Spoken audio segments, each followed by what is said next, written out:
thing to do, because you're giving the kids skills not only in the area that the academic area, but everybody should know how to put together a web page now. Yeah. Think about it. Okay, and the program that you can do it, you can download free website editors right now from CNET. CNET. Okay, so you just have to pick a website editor that you're want to use. If you want just a plain Jane, you can do that with Microsoft Word. If you want something more expansive, you can go Dreamweaver or any number of website editors. But you're just going to create web pages. Okay. Now you need, and the reason you use the website editor is you're making essentially an index for a book that you're creating. Got it. An online book, an e-book, if you will. And then you need a scanner, because if the kids are going to do anything that is if you're going to have hand-drawn maps or any sort of artwork, anything like that, you want to be able to scan it in. Or you can use a camera. Right. Your choice. Ideally, use them both.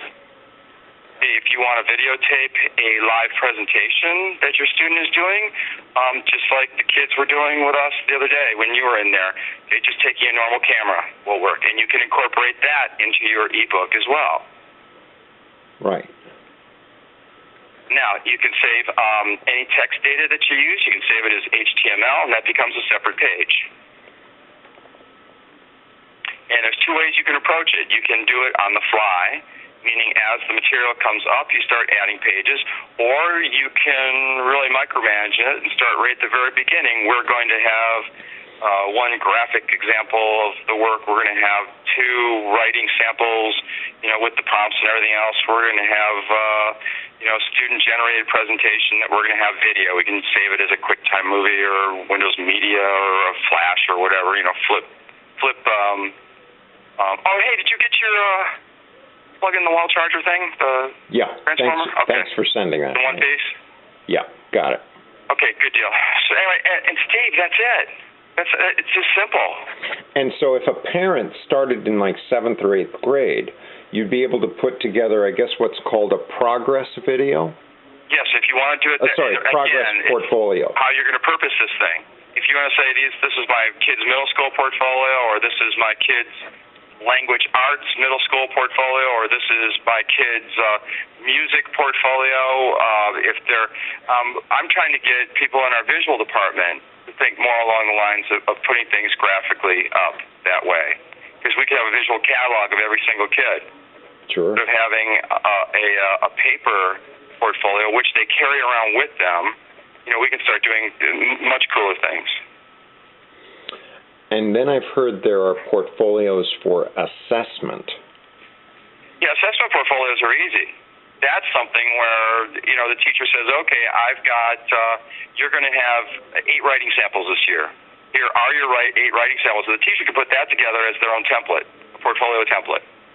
And the kid has to go in and open up each one of those pages that's part of the template, a 9-page template, a menu with the 8 assessments, let's say, and the assessments will come every 2 weeks, okay, or whatever. You can have readings with embedded assessments that same way, where, I could have my textbook effectively be a portfolio, and as the kid reads along, boom, question comes up, kid has to use 5-paragraph essay style, persuasive essay style, whatever. And you could put those in there too.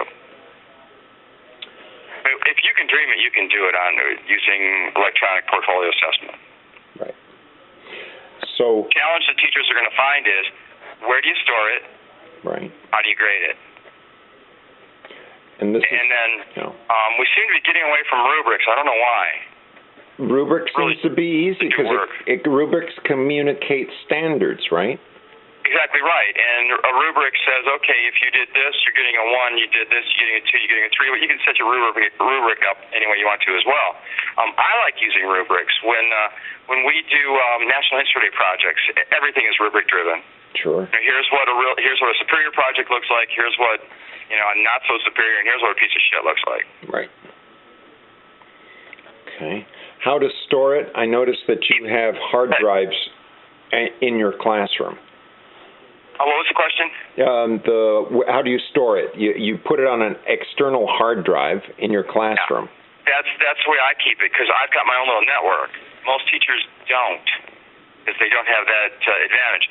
But a CD is 10 cents. Right. And then at that point you're having the kids with CDs. And the nice thing is, because when my kids do their projects and things, and they do them digitally, I will take off at the end of the year. I will put their work, and this takes a lot of time. That's why I have a student aide that I train to do this. I'll have a student aide take this kid's work off of my little network at school, throw them onto a CD if the kid wants them. Right. Surprisingly, a lot of kids don't want to take their work with them at the end of the year. It's amazing.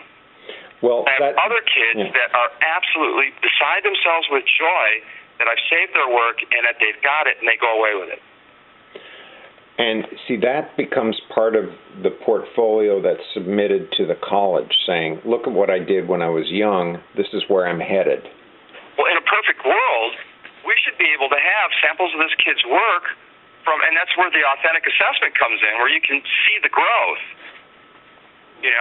Once a kid can, and when you show kids their own work, you love going back over it and looking at it. So there's that natural review of material. There's the joy of learning, of just looking. And the kids in my room, they'll laugh at the stuff they did at the beginning of the year.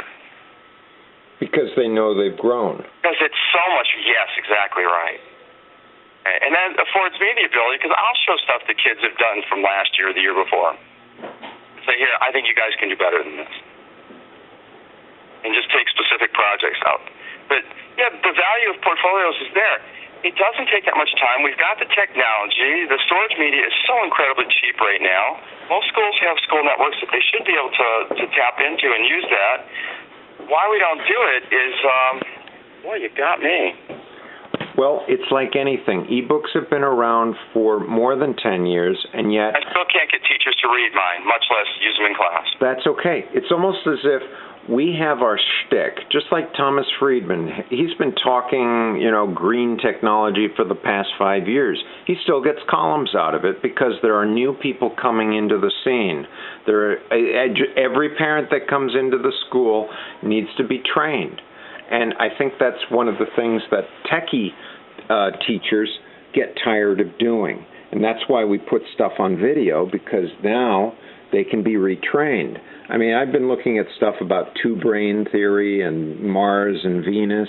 There's stuff that's 15 years old on the YouTube. And it's good for people who've never heard of John Gray.